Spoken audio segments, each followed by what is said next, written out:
So I'm very happy to meet you, Edward. As I wrote to you, I am a great admirer of your series, Patrick Melrose. And I discover a lot of your work, but you're such a specific author with specific choice in show and especially in TV series you direct. So I'm very happy to have this discussion with you about your work, about your shows, about your project. From the beginning, how did you choose this work? How did you collaborate with people you met when you were a student in NIU or afterwards at the beginning of your career? Can you talk about it? I was born in Wolfsburg, which is a medium-sized city in northern Germany. It's where they built all the Volkswagen cars. Yeah, so my father worked for Volkswagen. I have two older brothers and one younger sister. And in my family, film was not really like a thing. I mean, I went to the cinema a lot, and I was in love with films a lot, especially with French cinema. And but I never thought it was a job because I thought like you know become an engineer and work for Volkswagen, or you become a teacher or a baker or a doctor or a lawyer. You know, those were the jobs I had in my head. And when I was 14, we went to the art school in the next biggest city, and they had a film class. And I was so excited that you could learn film. And I went to back home, and I went to my brother, my older brother, and said, you know, you can study film. And he said, oh yeah, but you'll drive a cab afterwards. You know, you can study it, but there's no job. Yeah. And so I forgot about it for a few years until because I thought he's probably right. He's my older brother. And so I thought it's just not realistic until I was given the choice, okay, what do you want to study? And what do you want to do? And I said, because my two older brothers were both studying engineering and my father was an engineer, and I said, oh, I'll just study engineering, you know, and I was good I liked math and I liked calculations. And so I thought, well, that's just what you do. And my father was always like, really? Is it really you? But I mean, you can do whatever you want, but just think about it. Anyway, I moved to Berlin and I went to the first lecture in math of my first university course, and it's like a preparation course. And I sat down for 5 minutes and I knew this is not it. I want to make film. I want to make that what I always wanted. And it's just possible, you know, because just because your brother said you can't do it doesn't mean you can't do it. So then I just started reading and doing everything. And I've always made little films. And I had a friend who worked for a company in New York called Good Machine, an internship. And I basically asked them if I can work there too. And I started working at Good Machine. Good Machine was a small company, 6, 7 people who did all the Ang Lee movies, all the Todd Haynes movies, Hal Hartley, Kelly Reichardt, all big directors. Now, back then it was all indies. You know, no one knew them, and but really good. And I learned everything there. I learned so much from these people, from those producers. And then I studied at New York University and studied film. And at some point, 4 or 5 years later, or 6 years later, after living there, working for Good Machine, learning a lot, I returned to Berlin one summer, and I liked it so much, I wrote a script that took place in Berlin.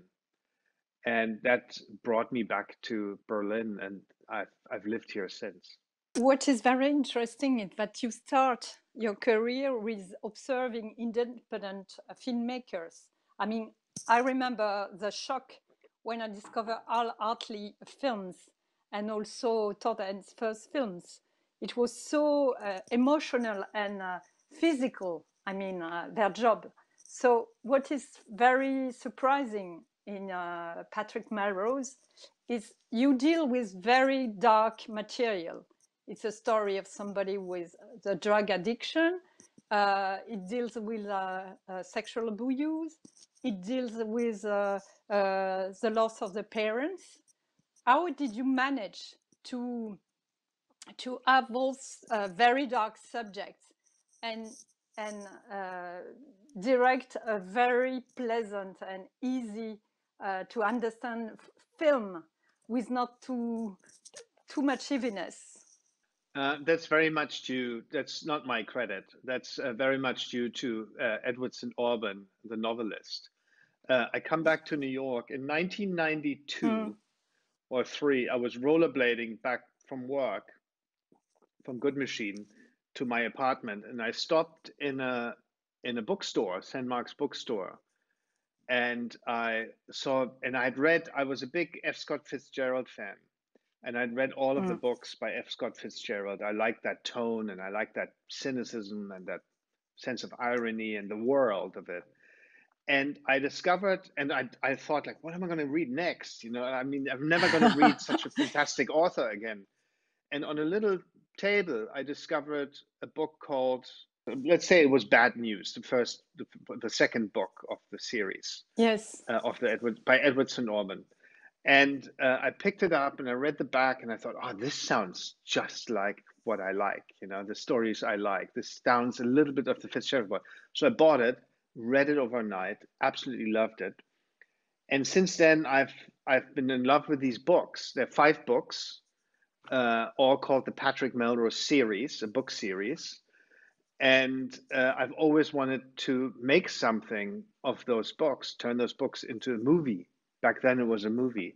And I thought, but that's never going to be a movie. And it's never going to be available to me. You know, I'm a small German filmmaker living in, why would anyone give me these fantastic books? And so over the 25 years, I've been rereading and reading those books. And the great achievement that Teddy St. Auburn has made is that these books are, I mean, they're his life story. They're autobiographical. That's his life. Yes. And he's written them in the south of France in his 20s, some of 2 or 3 of them in his 20s, sort of naked, sweating the story out. And he said, I have to write this story. Either it was 2 things for him. Either I'm going to kill myself, commit suicide, or I'm going to write these books. And luckily he chose to write the books. And so he sweated and cried those books out. And his great achievement is that he made it, they're very funny. They're just funny. Yes. It's such a dark story, but the humor it's incredibly dark, English scathing humor. And that's his work. But how did you get the idea was running in your head just to do one day? Because at the beginning, when you were a young director, you thought about a movie, and it's 5 books. How did it came to you to be a series? And what is the relationship with the scriptwriter of the series? That was a wonderful coincidence. I had finished another series shooting in Budapest called The Terror. It's an American series that I shot maybe in 2015 or 16. And I was back at home and writing. And you know, you're a writer too. Sometimes when you sit at the computer, there's no idea coming and you start procrastinating. And the internet is the devil, right? So I started surfing the internet and I read Variety, the magazine Variety on the internet. And suddenly I see this headline, an article, Patrick Melrose is being made. And the producers, Rachel Horowitz and Michael Jackson, a British and an American producer, a couple, had put it in Variety just to see if it sparked any interest from directors and just because they were, and I immediately called my agents and said, you know, these are the books I've always wanted to make. can you get me on the phone with these people? And my agent said, but oh, that's great because they just called us. They're looking, they're looking to have someone join the team. And then I had a series of maybe 5, 6, 7, 8 Skype sessions with them, phone calls, pitches with them, with Showtime in the US, with Sky in England, and just telling them how much I wanted to do it and why I wanted to do it and why I have to be in one making. And then at some point, they called me. And it was one thing. I sent them a movie that I made, Jack. I had it at the Berlin Film Festival in 2015, and I sent them and I said, "Watch this movie. This has like a very personal movie." And Rachel, one of the producers, absolutely adored the movie and said, "You have to make the series." She called me 2 days later and said, "Now, let's make it." It's why I was presenting your work like a real author, like in the New Wave, French New Wave definition, we can say. It's because you have really themes in your work. I mean, Jack, for example, is a story of a young boy who takes care of his little brother, and his mother is a young woman, a single mother, and she doesn't take care of her 2 boys. So he feels like an adult. He has to take care of his little brother. And in Patrick Melrose, you have exactly the loneliness of the young boy, full of terror between the two parents. Is it a theme that you can say about it a little more?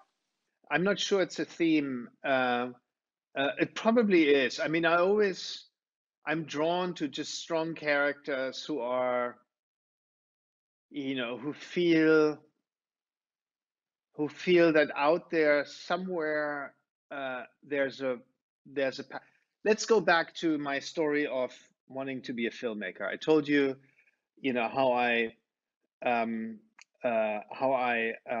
wanted to study engineering or thought this is my path because it was sort of predestined by the family, and uh, and I discovered myself in saying I want to be a filmmaker, and I sort of liberated myself from the heritage of where I come from, uh, and tried to find my own path. And I guess maybe that's a theme, that because the first thing when I met Teddy and we went to dinner, and I asked him, "So I'm going to film your books. What do you feel? What should I leave the audience with? What's the feeling that you care most about? It's your story. What's the sense that they should walk away with it?" And then he said, "I think it's a sense of, a liberation from the chains of our past." And I think that's a theme that very strongly speaks to me. It's a theme in Patrick Melrose. It's the liberation from an evil, evil, evil heritage, an evil family that destroyed this little boy, that tried to destroy this little boy. And yet he managed to survive and liberate himself and step out into the world in a halfway normal life, and he just liberated himself from that. And Jack is the same, he found, and in a way, that's why we can identify with characters like Patrick Melrose. I mean, was a heroin addict. He was trying to kill himself. His life is so much more different than mine. It couldn't be further away from my life, uh, and yet I feel it's related in the theme of liberation. His life is just so much more interesting and dramatic to look at than mine. It's just much better because it's more extreme. And yet I think we can all relate to it because all of us have some sort of backpack to carry from our parents, our siblings, our work, or our past, and we got to go out there and find our way. In Deutschland 83, it's the same story. It's about a past in a way. I mean, East and West, and all the. And it's very close. I mean, it's an obsession.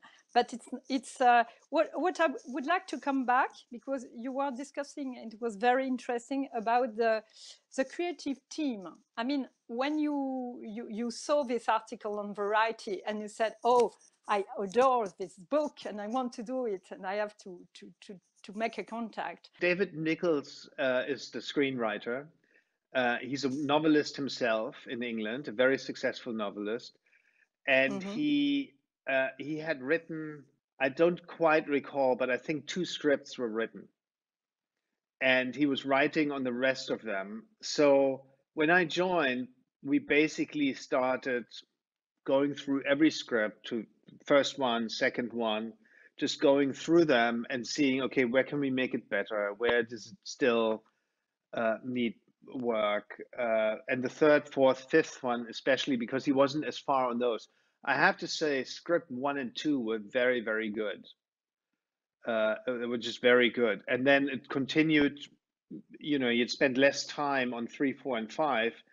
And then we just continuously worked on all of them, but mostly in the back half, because he had just written really good scripts already. Could you speak about the order you choose, the author choose about the books? I mean, second book is the first part, is the first episode. The chronology of the original books we switched because I mean the books were written in chronological order. They start with a little boy, an English boy growing up in the south of France, having a traumatic experience with his parents, and then they jump to 15 years later to New York, and he's picking up his father's dead ashes. And then they jump, and he's trying to bury his father basically, while all the while keep trying to kill himself because of this traumatic experience. And then they continuously jump forward. I think the books span from 1963 to 2005, so over 42 years. And we decided to switch book 1 and 2 for 2 very specific reasons. First of all, Benedict Cumberbatch plays the lead role in the series, and the first book stars a 6-year-old boy. So obviously Benedict can play a lot of things. He can't play a 6-year-old boy. So we said, okay, we gotta, is it really good to have Benedict Cumberbatch all over London on posters and buses?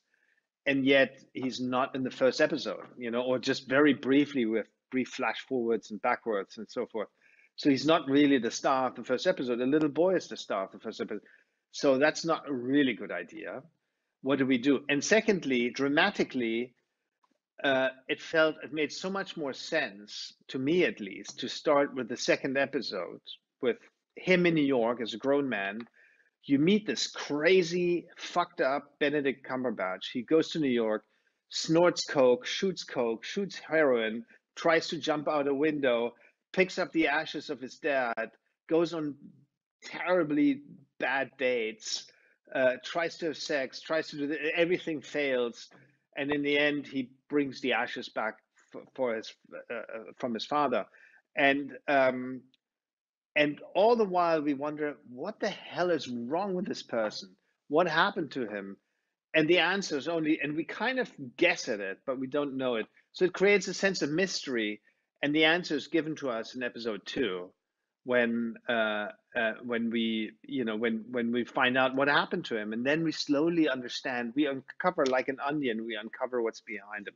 So, I mean, and just to answer the other part of that question, I had a great collaboration with the writer throughout shooting. We were done with writing before shooting, but whenever something was needed, he was there. The one scene that was maybe changed quite a bit from the script, we shot in the last week of shooting, and that's episode 1. Benedict wanted to shoot episode 1 last, just because he could lose weight and get in. It was the most difficult one, get into its biggest splash, that series. So we tried to preserve that to last, to really give him time to work up to it. And then the one scene that we changed, there's a scene in a hotel room where he stays in the pier in New York, and he basically, I think he shoots cocaine or a speedball or something, and he wakes up and he starts talking to himself in 12 different voices. Yeah, in a cab driver's voice, in a nanny's voice, in a teacher's voice, in a father's voice, in many different voices. And Benedict has to play that. And in the script, it was quite reduced because David was a little bit worried that it it couldn't be done. Yeah, it couldn't be done well. And then Benedict and I always, it's a very famous chapter in the book. It's called the Voices chapter. I think it's chapter 7 or chapter 8 of book 2. And so we kind of the day before shooting, we diligently went back to the book and unearthed a lot of the dialogue from the book and put it into that scene and basically filmed the scene as written in the book. That's a really brilliant idea, because you can feel all the schizophrenia of the character. And I would like, if you agree, you can describe how you did technically for new series. Two scenes were really incredible of idea of directing, almost sound and cinematography. It would be the scene in the hotel. First of all, technically, it was a studio build. There's no hotel in New York or anywhere that would let us destroy a hotel room like that. I mean, the bathroom was flooding, and he was throwing things around and burning half the place down, basically. So we built it. It was a really great build by a fantastic production designer called Tom Burton, and in London we built it. And then, I mean, then it's very simple. Then the camera is just on a tripod outside the window, and everything outside is just a backdrop and CG for the street below. Yeah. But then, I mean, in general, I have an approach of really diligently shot listing and storyboarding scenes, but always trying to understand what is the character feeling at this moment, and trying to find the best shot or position for the camera to express that emotion, to express that inner state, not an exterior, but just an inner state. Does he feel oppressed and the camera is here? Does he feel, I mean, really simple, actually, it's here. Then does he feel, I don't know, wave lofty, a little bit like shaky on his ground? Then maybe we choose a handheld camera or whatever it is, But usually I like very wide angle lenses, going into close to characters, staying with them and trying to feel what they're feeling. So I have that list in front of me, but the first thing I do, and there's nothing an actor hates more than coming on set, at least from my experience, coming on set and being told, all right, you stand here. This is what we're going to do. The camera is here and you act over there. Please go. Especially someone like Benedict will go, I'm not going to do it.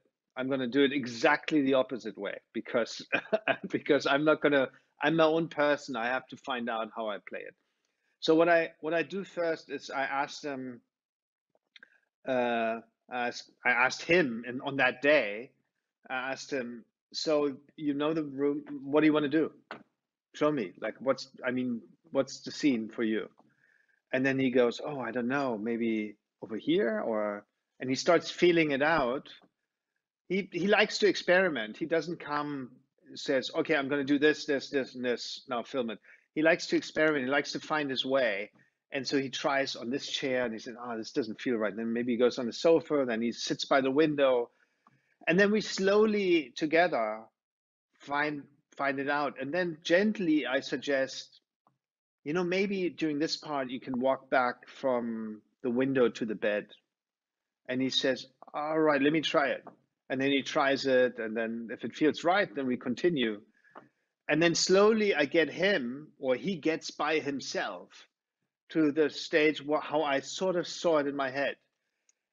And sometimes he does it very differently from what I saw in my head, but it's better actually.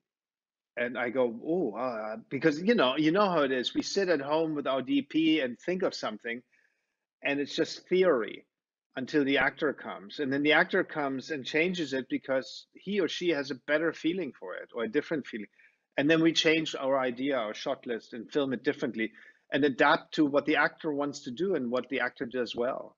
That's very interesting because he's going from the burlesque to a very moving emotions.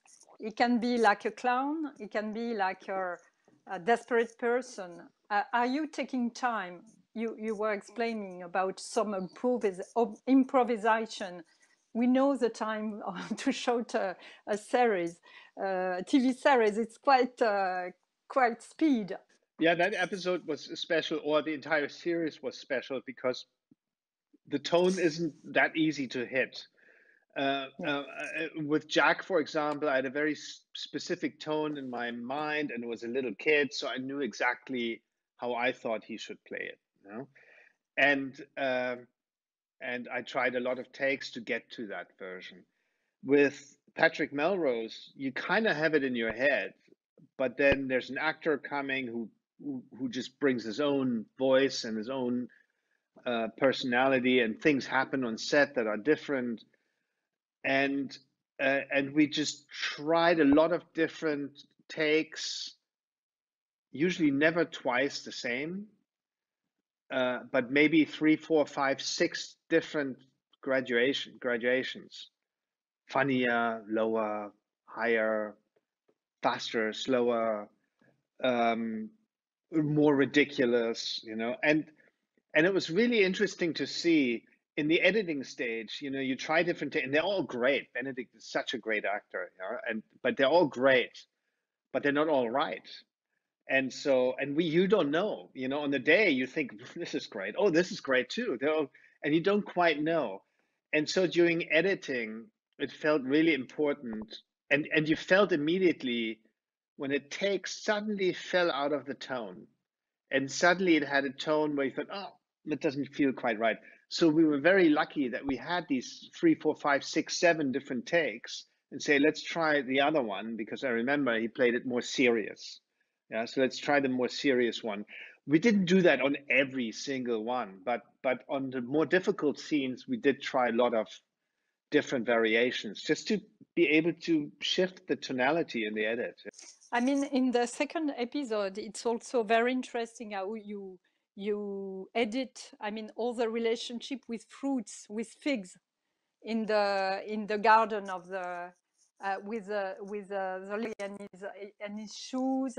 How he managed to, and it's a very sensuous way of directing. The directing is very diverse. I can feel between one episode to another.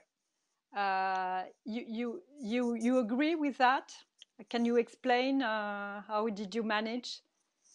Yes, thank you for your compliment. That's very kind.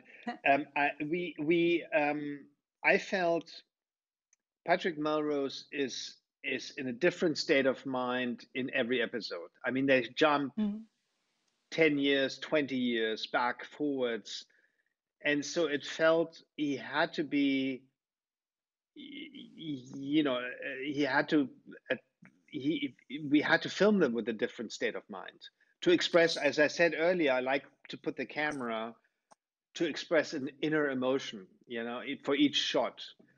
And in each episode, he was in a very different place. So it felt like the camera has to do something very different to really capture what is inside of him.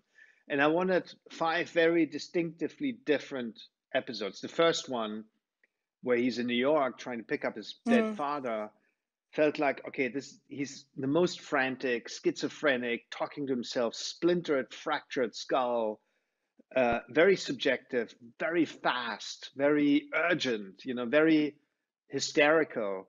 And so we did that with editing and camera, just fast, crazy, to express the inner turmoil that's in.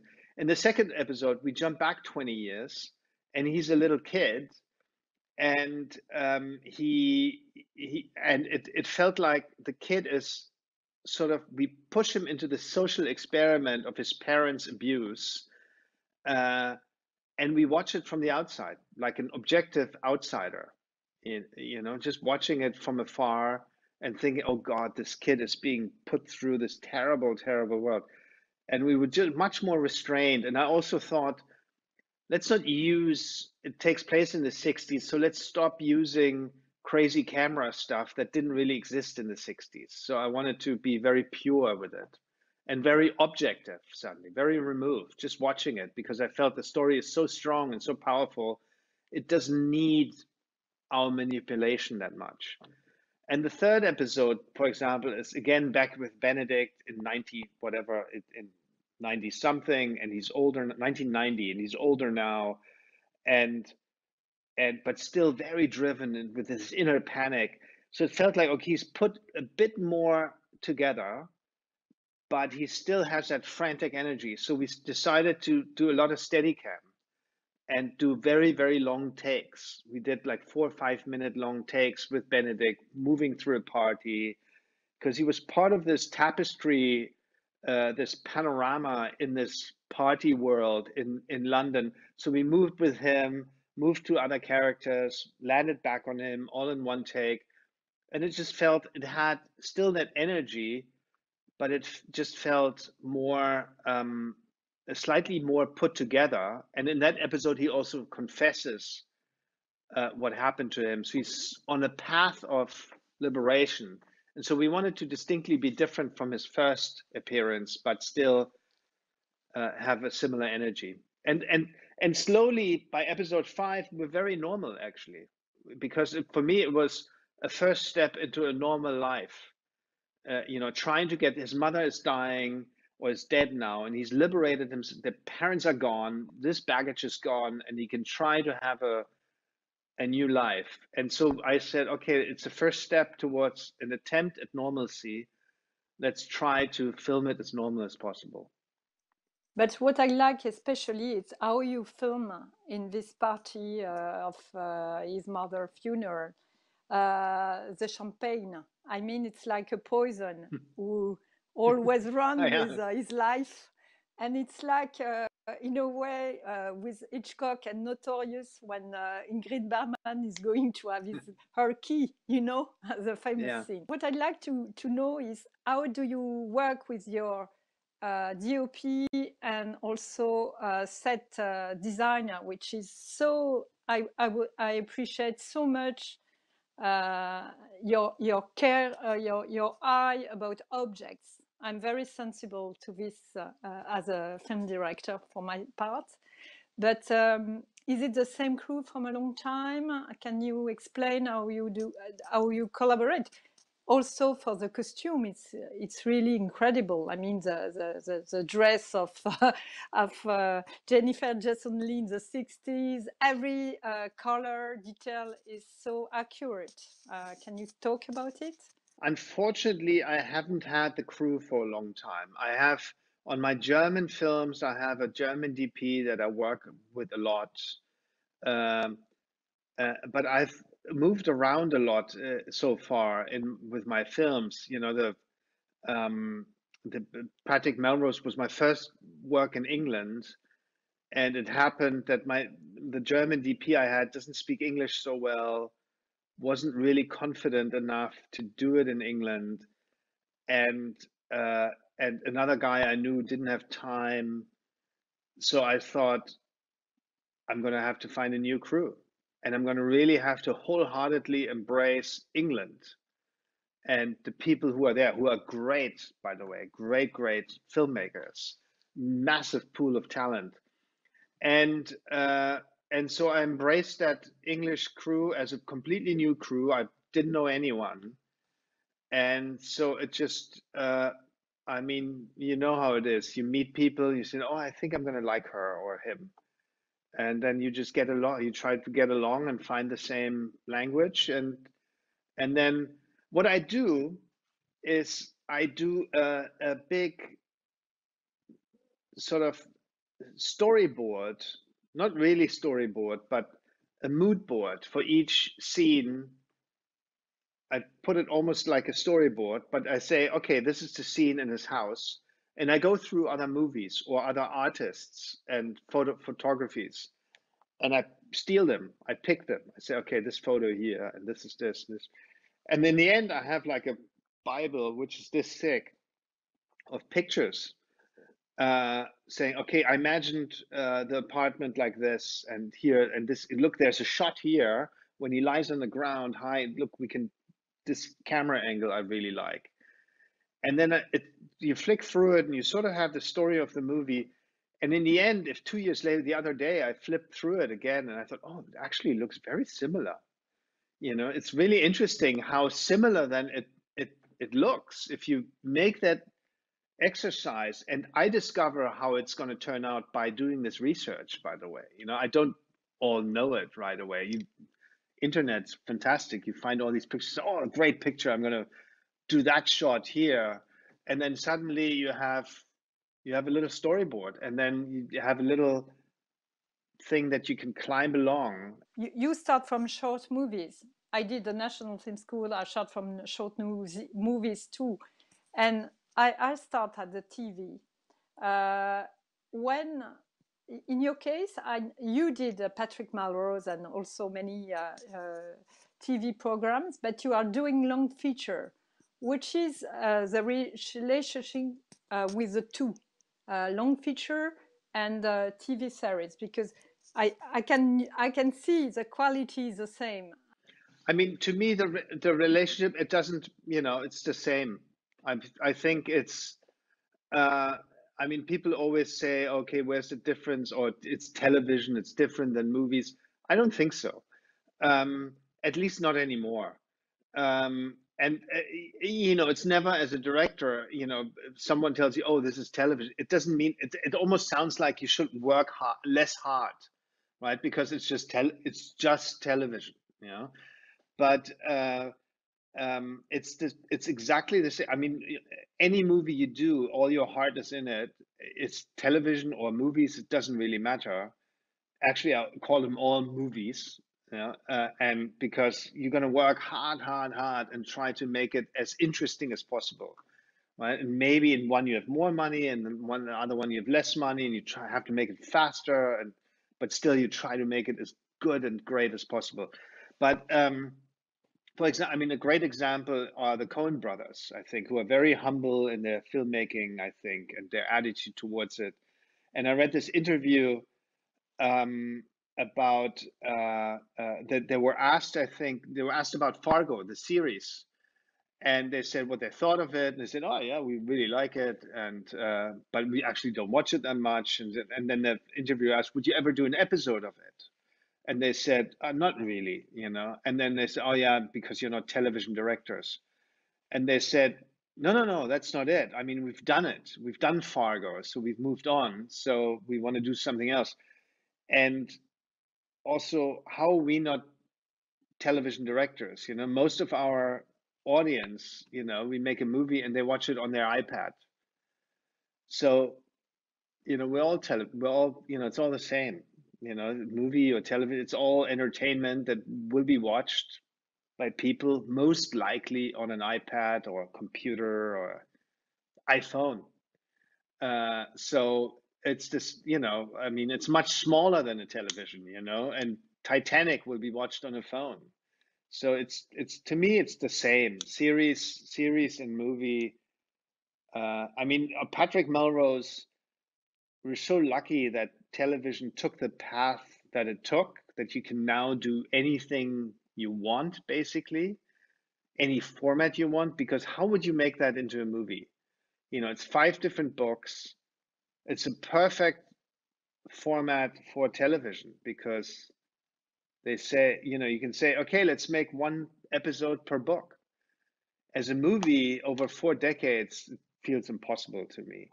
So, that we have, and, when I first read the book, this wasn't possible, to make a series like that. Now, today, because we've learned that people want to see stories that are longer sometimes, and sometimes they want to see shorter stories, and they don't care if it's 5 hours or 20 or 10 or 3.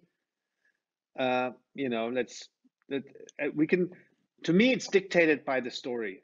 If the story requires 10 hours, let's do it in 10. If it requires 2 hours, let's do it in 2.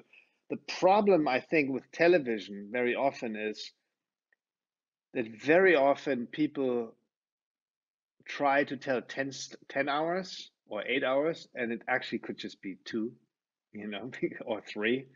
Everything is now turned into a television series without necessity, really, you know. I mean, somehow everything is a television series, and maybe something should just be a movie. You know, it's fine to just make a movie, and maybe something shouldn't be made at all. What I'd like to ask you, it's how it is to be an European film director, to go to UK for your first TV series, and now to America. Can you explain how you go back to Berlin? Just actually, you're writing your script. How do you manage for this life of a film director? Well, it takes you where the film takes place, right? Sometimes it's shot in Hungary or Prague because it's, you know, good production hubs there. Sometimes it's shot Yes. the stories in Berlin, and some stories I want to do, and some stories take place in the UK or in America. And I'm very, very happy and lucky that I have the possibility to move between those worlds. They feel they don't feel, you know, they feel the same. I mean, they're all, you know, one is a little bigger than the other, but it's all just filmmaking, right? It's all just a Mm. camera and people who want to achieve something and who want to work at something, and and and so sometimes you have more technical possibilities and equipment and people to help you achieve something, but otherwise, in essence, it's all the same, you know. And Yes, but what about, I mean, the casting, the choice, the final cut in editing? Can you talk about this particularly important way of being a director? casting, I feel, is the same everywhere. Uh, the director has a really, really important voice, and especially, I mean, I especially feel like it's very interesting. It's going to be a little bit of a longer answer. In Germany, um, it depends on if you make your own movie, you know, then it's yours anyway. But let's say you make it work for television. It feels as if the television industry kind of thinks, well, if we can't get this director, we'll do it with another one. It's almost like it's interchangeable. It feels a little bit random. Uh, uh, Whereas in England, and that's why I love working in England and in America, people say, we want to have the vision of the director. We want to know what does the director want? What does he think? What does she think? What does she want? Uh, and then they listen to that, and ideally, you know, if they hate it, they're not going to take you, or they're going to fire you. You know, but they really want that vision.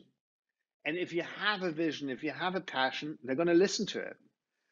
And ideally, they coincide with other people get excited by it.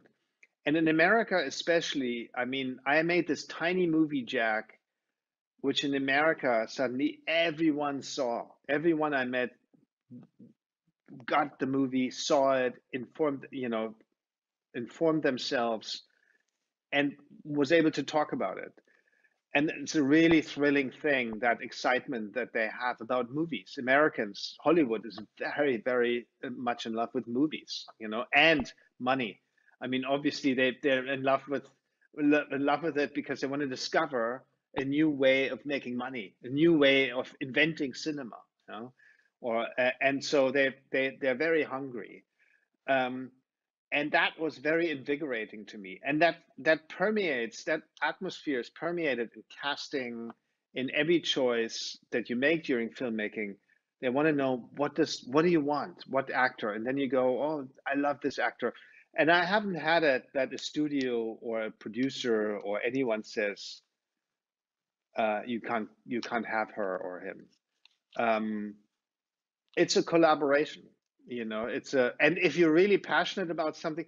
There was one role in Patrick Melrose that the network Sky had a bad experience with for some reason, but I really wanted that person, and I called them up. I called Sky up and said, listen, we cast everyone, he or she is the best person for the role. I really think we should take him or her. And they said, yeah, but we had this bad experience. I said, it doesn't matter. Believe me, he or she is great for it. And then they said, okay, great. If you believe it, then we just want to hear that and then go for it.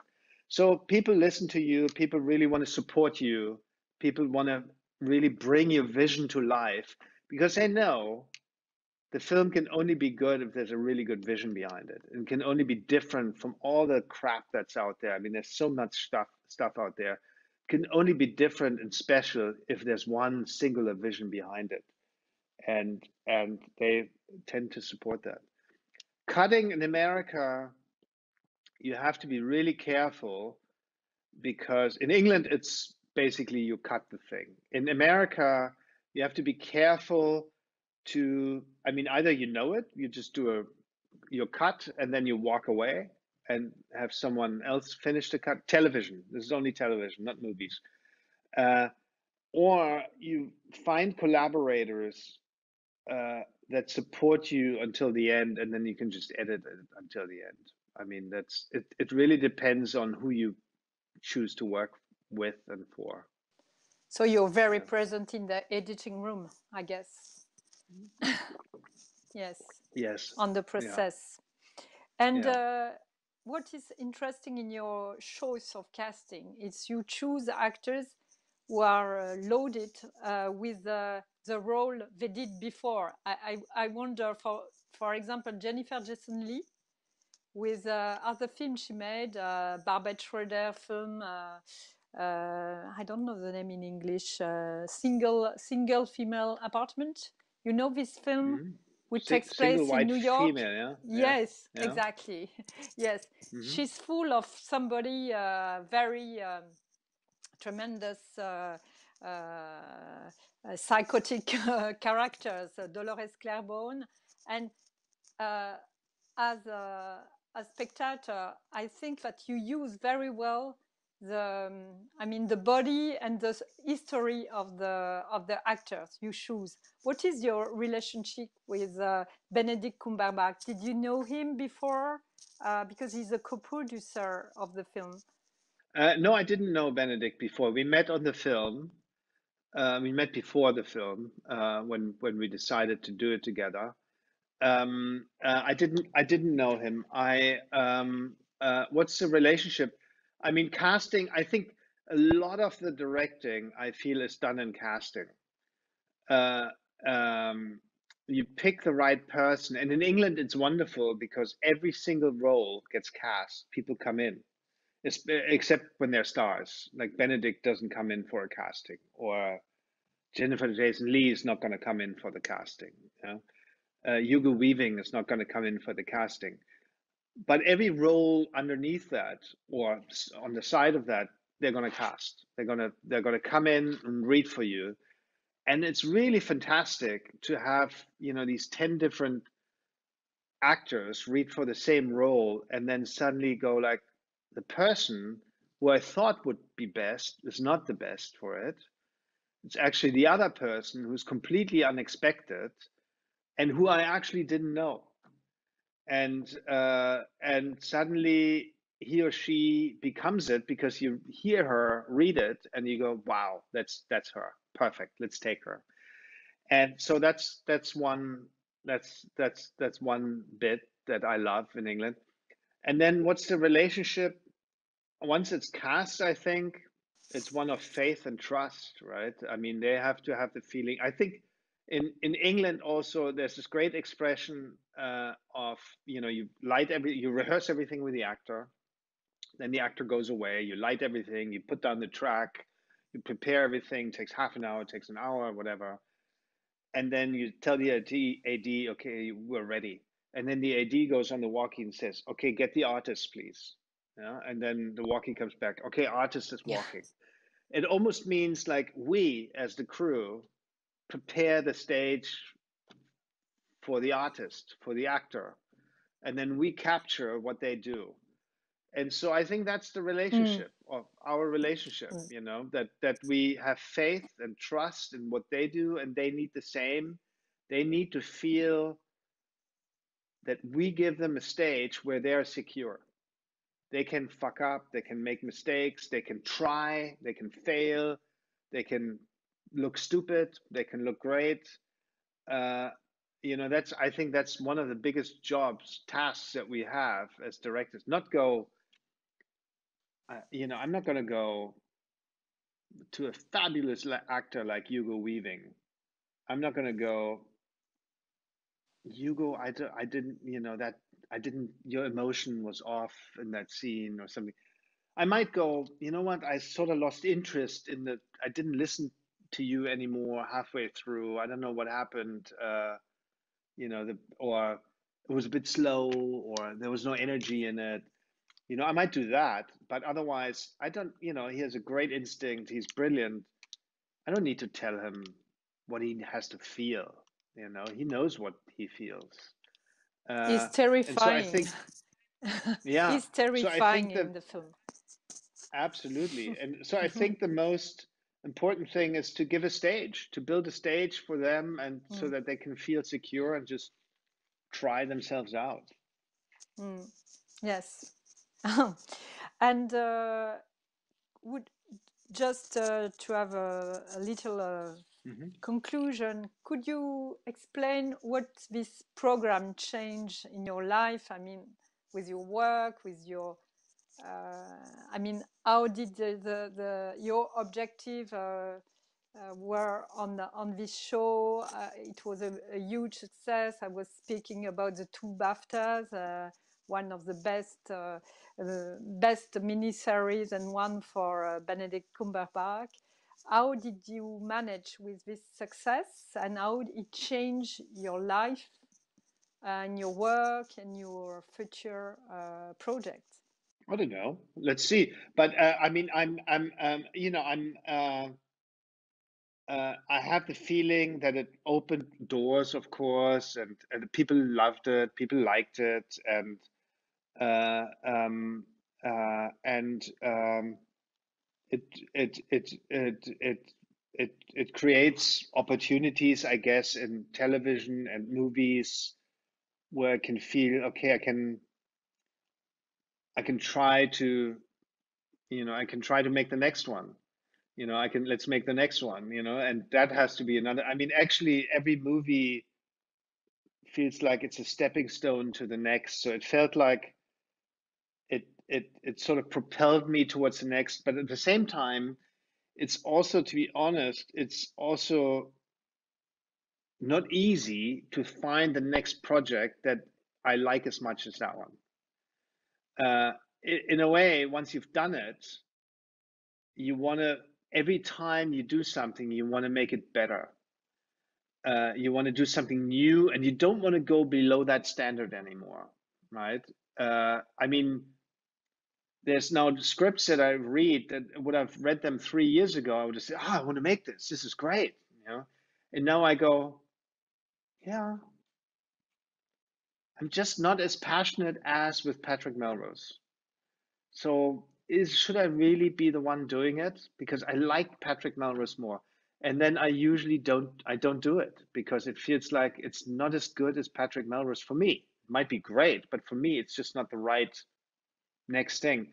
And so to find that passion with your next project is really has become difficult.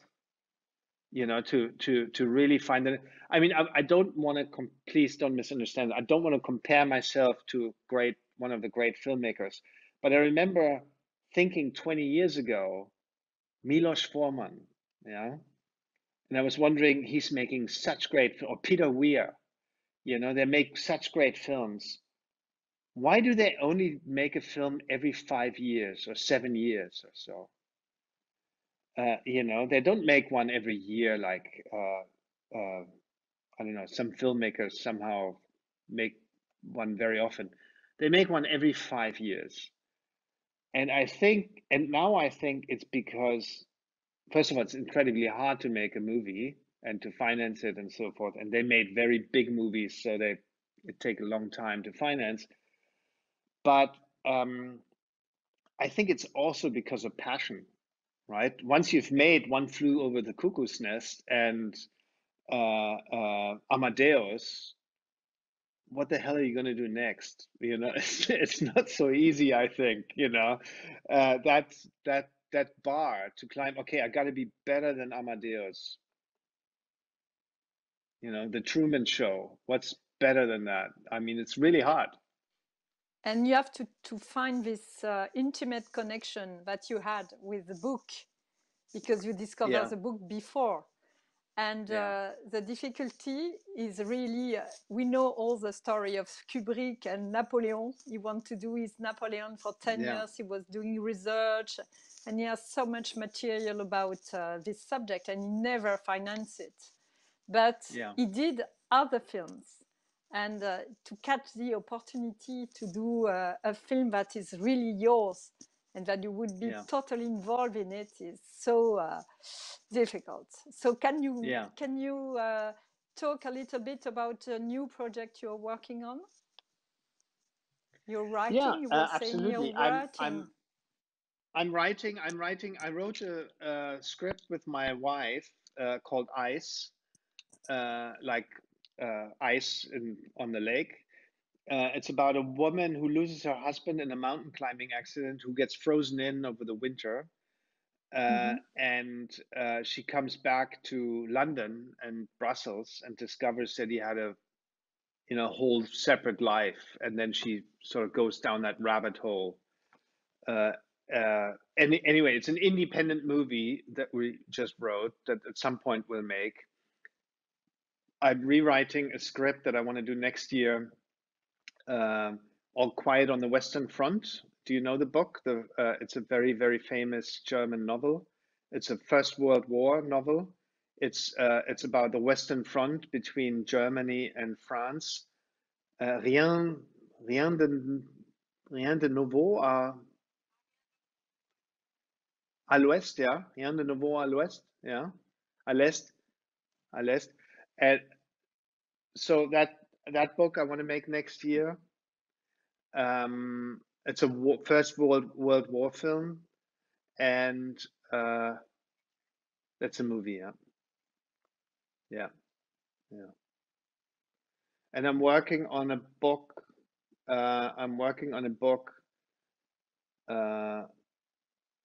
Actually, I can't talk about it yet. Sorry. Next time, on another book for an American book. I'm very curious of your work, as you understand. You can see. How much time did you take to shoot Patrick Melrose? It was so I would say 17 to 18 days per episode. It was very interesting. Thanks a lot, Edward. It was very Thank you very much. Thank you for the great questions, and very nice to meet you.